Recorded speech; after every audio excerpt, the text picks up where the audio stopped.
Hey, everybody, welcome back to another episode of Lead, Sell, Grow, the Human Experience Podcast. Super grateful for you guys for joining me another week. And if you haven't done so yet, join the Facebook group, Lead, Sell, Grow, the Human Experience Mastermind. Would love to connect with you in there. So this show, I'm going to talk about 5 things on how to become a little more productive. I heard some motivational speakers say, and I wrote this down. He said, he's never seen anybody who works hard at the bottom. I thought about that. He's like, I've never seen anybody who works hard at the bottom. So lesson 1, don't listen to anything without thinking for yourself. Like, is that true or is it not true? I grew up in former USSR. I've seen my parents work really, really hard. As a matter of fact, I've seen my neighbors work really, really hard. None of them were at the top. As a matter of fact, they were all close to the bottom. That's what communism does. Keeps everybody close to the bottom except for the elites and the government, right? If you look at countries like Mexico, China, Southeast Asia, there are so many hardworking people there. They are not at the top. You know, as the United States as a country, there are hardworking people here. You can look at us, and the poorest people are some of the hardest working. It's not about how hard you work, it's about how hard you work towards the right things. So let me kick it off. I'll give you guys 5 things we can do to maximize our time and get exactly what we want out of life. Hopefully you're an entrepreneur, maybe you're in sales, maybe you're a leader, and there's a goal you're trying to achieve. If you're not striving for something, I challenge you to kind of, what's the purpose of life for you, right? Everything else in nature, the whole purpose is to grow to its fullest potential. If you don't have something to grow into, maybe you should consider doing it. I'm telling you what, when I did, life became exciting. It's like, I enjoy waking up early in the morning just so that I can get my day started and work towards my goal. All right, so here we go. Number 1 thing we need to work on in order to achieve our goal is our mental state. That's our foundation, right? Like, my kids are both playing soccer.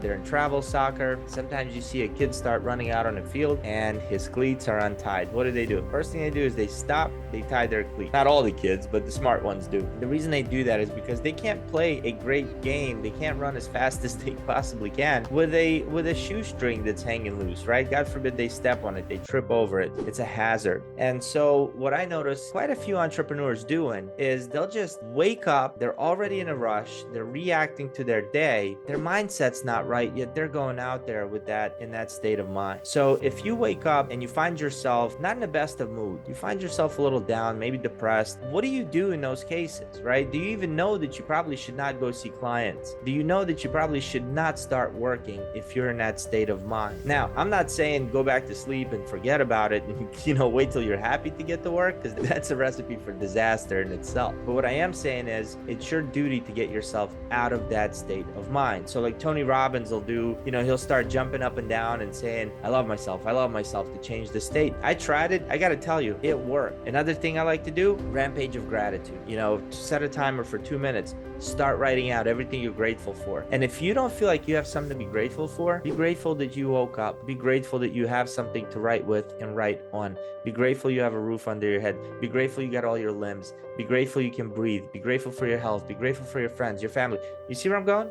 And as I start saying it, my energy picks up, because we cannot, it's impossible to be in a state of gratitude and a state of fear or a state of lack at the same time. Now, knowing this, you can put yourself into the state of gratitude at any time you want. Like, anytime you're feeling low, you can pop out of it by doing this exercise. Do not waste another second in a low state of mind. The world needs you operating from a higher state. The other piece with the mindset is what's called imposter syndrome. I recently heard Ed Milet and Lewis Howes have an interview, and it's amazing. These guys have influenced millions and millions of people. Both of them say they still have imposter syndrome. So if those 2 dudes who've accomplished so much still experience imposter syndrome, there's no doubt in my mind that you as a sales pro, you as a business owner, are experiencing that on some level. I know I do. As soon as it's time for me to make a video or even a podcast like this, I'm past that point now. But before it was like, well, who's going to listen? Who am I to even give advice, right? All these stupid thoughts that don't serve us go through our mind. And a lot of times it stops us from taking action, or we half-ass it. We don't go at it 100%. So if you're feeling like you have imposter syndrome, if you're a business owner, do you have Google reviews, right? Go take a look at your Google reviews. Perhaps you have some of your clients who have said some things about you and gave you recommendations on your LinkedIn profile. Go read those And if you have nobody who's ever said anything nice about you or thanked you for what you've done for them, then write out some things that you're proud of. Like, what does qualify you to do what you're doing? Why are you good? Why are you worthy of doing? Write it out, read it, get your mind right. Get that foundation built before you go out there. All right, so that's number one, that's mindset. Number two, clarity of vision. Vision.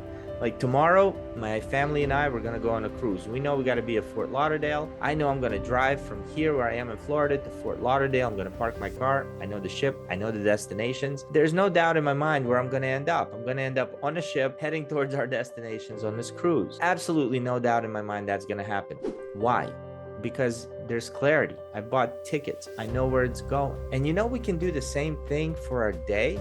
We can do the same thing for our goals. We can design them before we ever take action on, right? But most people don't. Most people never ever do. And so we tend to forget that we are creators of our own future. Like we have the ability to create anything we want. Anything we desire, we can create. So how do you do that? How do you get clear? Well, write it down. Take a journal, start writing. Hey, what do I want to accomplish? What does it look like? What will that look like once it's done? How many people are there? How much income am I making? How many people am I helping? What am I doing? What's my, right? Start just doodling it out. Get it out of here, out of that thin air, and put it on paper. That's your first move. See it in your mind. I think a lot of people don't know how to think. You just don't know how to think. It's hard to think. And what I ask you to do is schedule time to think. Sometimes first in the morning, just, hey, 15 minutes to think about my future.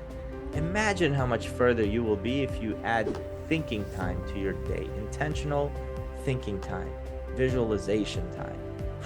It's a game changer, guys, I promise you. All right, number three. Sometimes we see this thing we need to do as a huge mountain. You know, it's overwhelming. There's so many different tasks you have to do. It's so big. Like, there's no way, there's no way the person you are today will ever achieve that huge goal. You know, you're going to have to change. You know, you're going to have to learn new skills. You know, you're going to acquire a new partnership and you build new friendship in order to achieve that big goal. And we don't know where to start. And so what happens? We don't take any action. We just freeze. We know we can't do it at that point and get a new idea and go for that idea. And what I'm asking you to do is not do that, right? If you're seeing a mountain, right, just think of how would you eat an elephant? And most of you have heard this before, right? Well, you break it down into bite-sized pieces. So no matter what mountain you're attacking, as a coach, I do this exercise with some of my clients. It's called the history of your future. It's a great exercise, but you don't need a coach for it. You can do it yourself. And the simple question is, once again, get a journal out. I'm big on writing this stuff out. You get out a journal and you ask yourself, if everything went exactly how I wanted it to go, and 12 months from now, I've achieved this goal, I climbed this mountain, what will I have had to accomplish along the way to do that? Who would I need to build relationships with? You just start making a list. And what you're actually doing is making a small task list or breaking that big goal into micro goals. Well, I need to build a relationship with so-and-so. I need to earn X amount. I need to take these steps. And then once you have that built, you can look at it and say, okay, well, how do I prioritize this? What's the first thing I should go after here, right? And now you start seeing the picture. You broke it down, it's on paper. Now, instead of going after the mountain, you're going after step one. And that is so much easier to do than go after it all at once. As a matter of fact, when I was writing my book, this book behind me called B2B Sales Secrets, for those of you who knew me in high school, the last thing you would have bet on is that I would have ever written the book. I don't think I've ever written a paper in high school. I was a knucklehead. Got expelled 3 different years, 7th grade, 9th grade, 10th grade. Expelled, not suspended. I can't even tell you how many times I've been suspended. Knucklehead growing up. For me to write a book, it's like you might as well tell me I'm going to space, you know? So when I was writing the book, it was very overwhelming for me. I didn't know where to start. I didn't know how long to do it. But one commitment I made is that every single day, no matter how I felt, I was going to write at least 400 pages, 400 words. That's it. The minimum every single day was 400 words. Now, there were days where I only wrote 400 words. I would count. It was so brutal. I didn't want to write that day, but I got my 400 words. Then there were days I wrote 5,000 words. This book has about 56,000 words in it, and it took me a few months to do, but it took breaking it down to small bite-sized pieces. And if I can do it, I guarantee you can do it. All it takes is a little bit of thinking time to plan out exactly what your next moves are. Number 4, schedule your time. Like right now, it's what, March something, I'm sure most of us had these grandiose goals that we set up, right? These New Year's resolutions. And we're going to eat healthier. We're going to work out. We're going to read, a book a week. We're going to spend more time with family and all this stuff. And then it just never happens. Well, let me ask you something.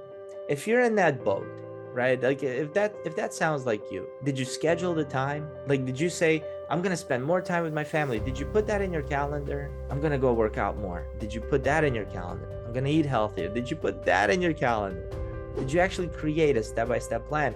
Chances are you didn't. And that's why it fell by the wayside. There was absolutely no commitment on our part, on your part. And so as soon as you start coming up with these small tasks, when you break down a big goal into small tasks, get your get shit done list, right? Like every day, what are the 4 or 5 things you should do towards that small goal, and schedule them, put them in your calendar. When do I actually have time to do this? And then stay committed to what you schedule. Number 5, and that's the last one, is establish a team. You're going to need a team. Anybody who's accomplished anything great has never done it by themselves. You're going to need a team, whether it's external, internal, whether it's, hiring people on Fiverr could be a part of your team, whether it's a mastermind group. Like right now, I'm in the process of creating group coaching. I'll tell you why. My coaching services are $3,000 a month. So for anybody who hires me as their coach, I charge $3,000 a month, and not a lot of people can afford that. So I want to help more entrepreneurs. So what I decided to do is create a group coaching scenario where it's super affordable, $47 a month. There's going to be 5 30-minute time slots with me one-on-one, a lot of Q&As, some teachings in a group, networking. I'm creating some really, really cool stuff. But I need a team. I need a team for this. So Julia came on board. I created a mastermind group. I reached out to others who have communities who are way better at it than I am, like people like Tony Van Schoik, Barb Allen, Mike Fallett, Anthony Russo, Martha Craigie. I got Jose Escobar, who's got Connected Leaders Academy. That's got over 250 people. I called each one up and I said, hey, listen, I'm creating a mastermind group to see how we could do better at building groups. Would you like to join? They said, absolutely. We all need help. We've been getting together for a couple of months now, and the ideas from that group just, hey, what are you doing with your group? What are you doing with your group? The ideas are just flowing, and I'm getting so many good ideas because of the people I've surrounded myself with. So I encourage you, build your team. Don't do it on your own. Well, guys, that's all I have for you today. I know it's a short one. I want to wish you a good day and thank you for tuning in and listening. If you liked it, hit subscribe, share this episode, and leave a comment. Let me know what you thought of it. Maybe there are some things that you would add to my list of 5. Would love to hear about them. And once again, thank you. I appreciate you and hope you have an awesome day.